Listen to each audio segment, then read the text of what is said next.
front with the Hungarian army. Of course, they went in trucks and whatever to walk back and finished up in Mauthausen. And then one day, after the war, after the Russians have occupied Hungary, Budapest, one day I was down in the street, we went back meanwhile to our flat, he just appeared. Can you imagine what happiness it was? And all he was just skin and bone. But he must be very strong if he's still here with us at the age of 93. And I'll tell you one other little thing which was very, which has also etched in my memory. And this is a good one, by the way. I'd hate not to be making you sad all this morning, because that's not what we are here for. In January 1945, the Russians came and occupied or liberated, you could call it, either one or the other. All depends what time of the day it was. Liberated Budapest. My mother and I were together, and we started to walk back to the center of Budapest. And the center of Budapest, most of you, many of you maybe now, there's a famous synagogue, the Dohány Street Synagogue. And the last address that we had when we were together, the three,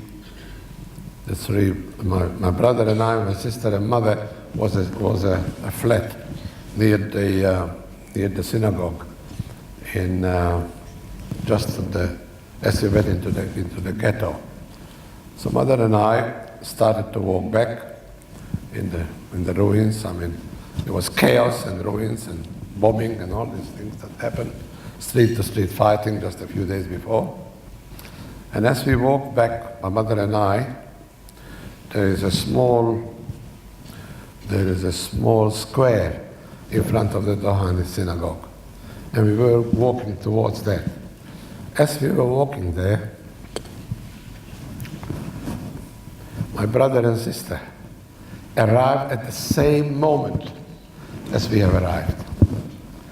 I mean, the Nazis have gone, the Russians have liberated us, and the three of us and mother were alive and hugging with each other. This is another little vignette of my life that I'll never forget either. So take this huge sorrow and issues that I just described to you for 13 years.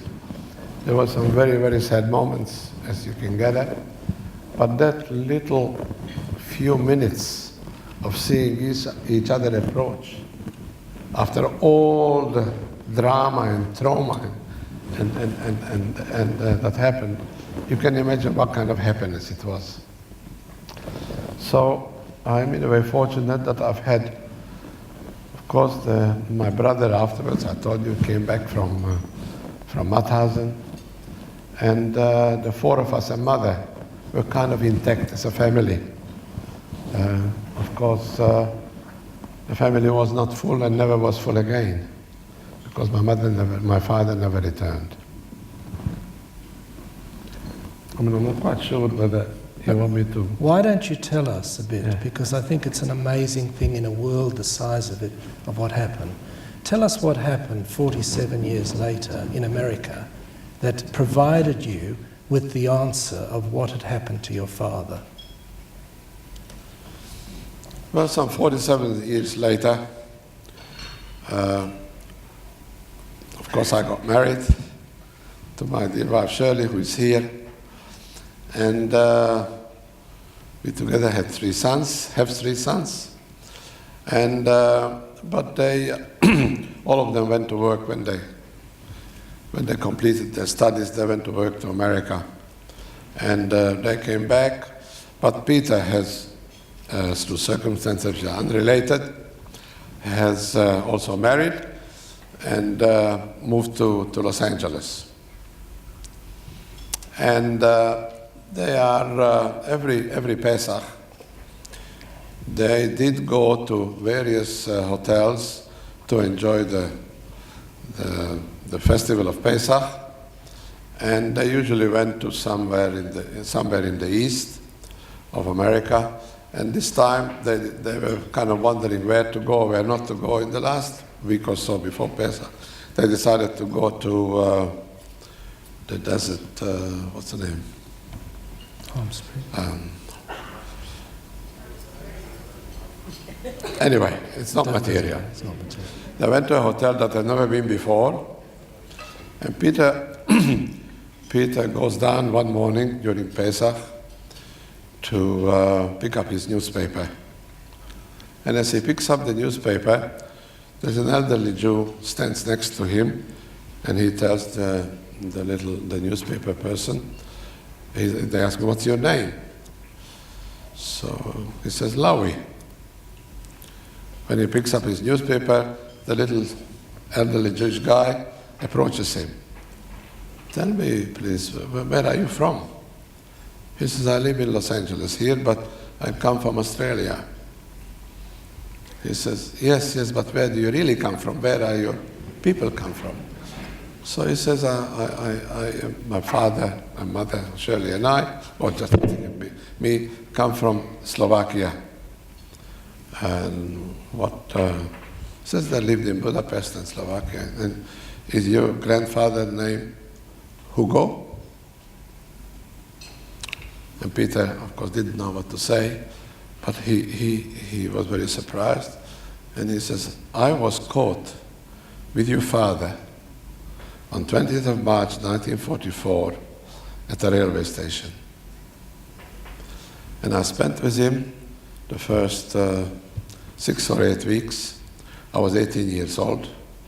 His name was also Lowy, by the way, but there were no relations between the two of us.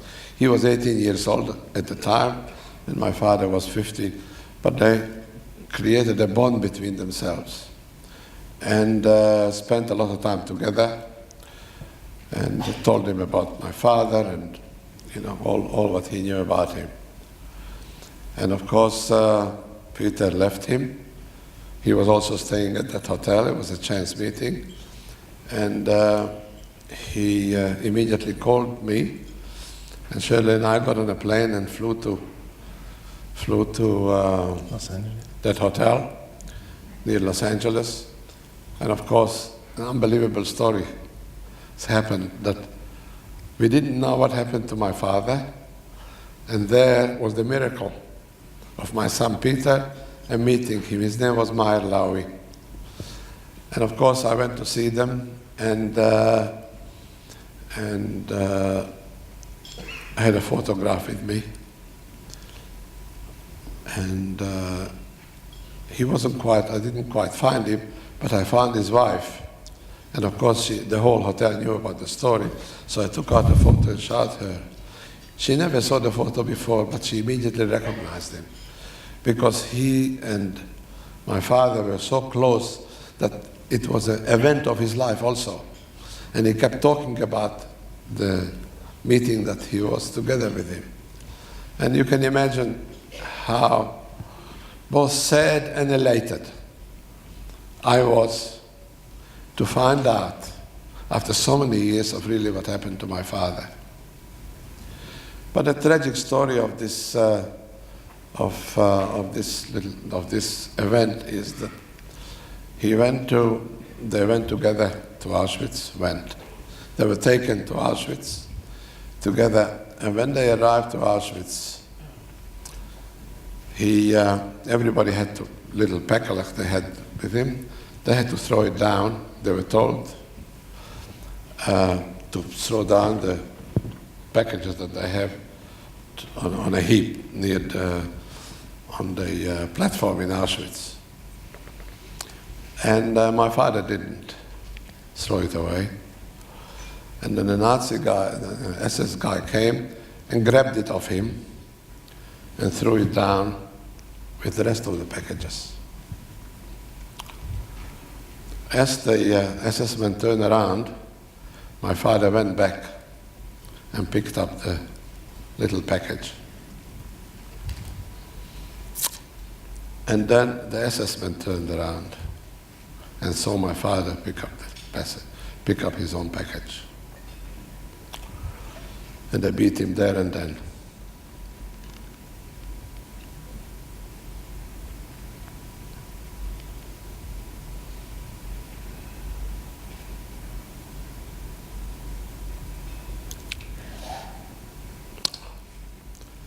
And the rest of the group moved away. And what was in this packet?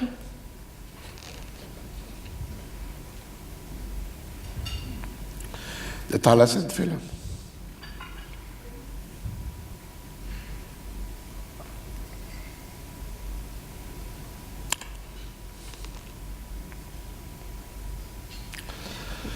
So,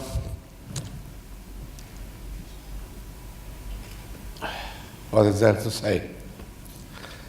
I think there's nothing more that I can add to the heroism of my father. And what a mark he left for us. To tell you a little bit of a story a little bit further, I couldn't go to Auschwitz until then because I didn't think I could live up to the expectations of myself, of my emotional being. So I chose not to go. Until one day I said, well, I need to do something in his memory. And I hit on an idea that find a wagon somewhere in the world of a similar make, of a similar type. And I commissioned somebody to do that. Make the long story short, after about a year or 18 months of looking, we found one in northern Germany. There was a museum there, and it was owned, a museum about trains and so on. And we found one there.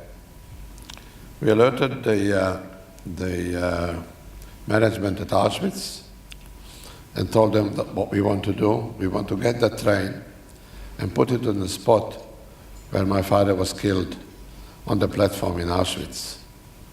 Fortunately, they liked the idea, and they sent a team to authenticate the wagon and rehabilitate it in some way because it was kind of in ruins. And we took it to Auschwitz, and it stands there, not so no, it was to Birkenau. It stands on the platform in Birkenau as a reminder of the Hungarian Jews being deported there in the early and middle part of 1944. And I'm very proud and pleased that I was able to do that. And I have an agreement with the Auschwitz management that it's going to be there forever. And it is formed, it has since then been recognized as a symbol, and whenever you see a Birkenau, you go to Birkenau. And we had a very, very, very memorable dedication of that wagon. And Shimon Farkas's father came to the ceremony and sang beautiful songs. And the Rabbi Lau was there. And also a rabbi from Sydney came. And the ceremony concluded by me putting my talis and tefillin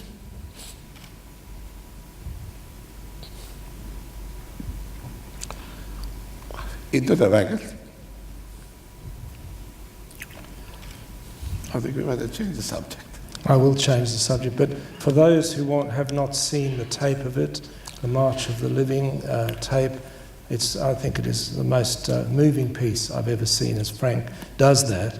And I might say also the billionaire, the big business person stands there for everyone to see and cries, and I think that shows, in my opinion, what Frank is. He is a human being who has done great things. Let's move a bit then. You go to Israel, and I'm not going to spend a lot of time because I'm conscious that time has moved on, but I can't believe you were in the Israeli army. I mean, you're the most individual person I've ever seen, and you weren't the captain. Tell us a bit about Israel. Tell us a bit how infantrymen or whatever, Lowy, actually survived in the Israeli army and did very well. Okay. Well, I think there's a little story belongs to here, that how did I go to Israel and why did I go to Israel. We went back from Budapest to the small town in Slovakia, which was I think it was back Czechoslovakia again, yeah. And maybe about half a dozen families or maybe 10 families that survived, none of them fully, but we went back there and tried to kind of settle down, but it was a horrible place. Of course, the Goyim weren't happy that we got back because obvious reasons. And I asked my brother, there were two brothers. My brother decided to go to Palestine, sometimes in 46, early 46. And then I also was very unhappy there. There was no place for us there. It was like a korban, for us anyway. So I went to Hachshara in another town, and then the Jewish agency came, collected these stray Jewish boys and girls, and they took us to Palestine. And on the way to Palestine, I can give you a little bit of a drama. You didn't have enough this morning, so just in case, give you a little more. We were taken from the place to Prague, and from Prague we boarded a train. There was about maybe 25 or 30 of us. We boarded a train to Paris. Paris wasn't so glamorous then as it is now, but believe me, it was a big difference from Filakovo to Paris, so it was a major event for us at the time. We were there for about a week or so, and we were taken to Marseille and boarded one of these famous ships that were taking Jews to Palestine. And it was a ship probably maybe take about 50, 60 or 100 people. Apparently, I thought it was 400, but apparently 700 of us was on that ship, a rickety boat. And we proceeded to go to Palestine. Just before, a night before Palestine, we could see the lights of Haifa. All were buoyed, and you see some of those things immediately. We sang the Hatikva and all the hopes and things that go with us. In the middle of the night, there's a big commotion. 2 or 3 British warships have approached us and transported us to those British warships. I don't tell you the details because you could be here all day and all night. And then we were taken to Cyprus. I was there in Cyprus for maybe 2 or 3 months. And because the young people were released earlier, so I arrived to Haifa and in a camp. And then I was sent to a moshav in Emek, Israel. And I can't tell you. You heard me, the experiences that I lived through, and suddenly to be arriving to Palestine. What a feeling of freedom, of welcoming where you are, instead of being chased in the streets and persecuted. I was 15 years old then. The feeling is indescribable. The freedom, the air, everything about it. Nothing was luxurious. It was I was taken to a little compound, so to speak, with tents and barracks, But nevertheless, it just didn't make any difference what it was. It was the conveniences or what kind of, there was no five-star hotel either, you know.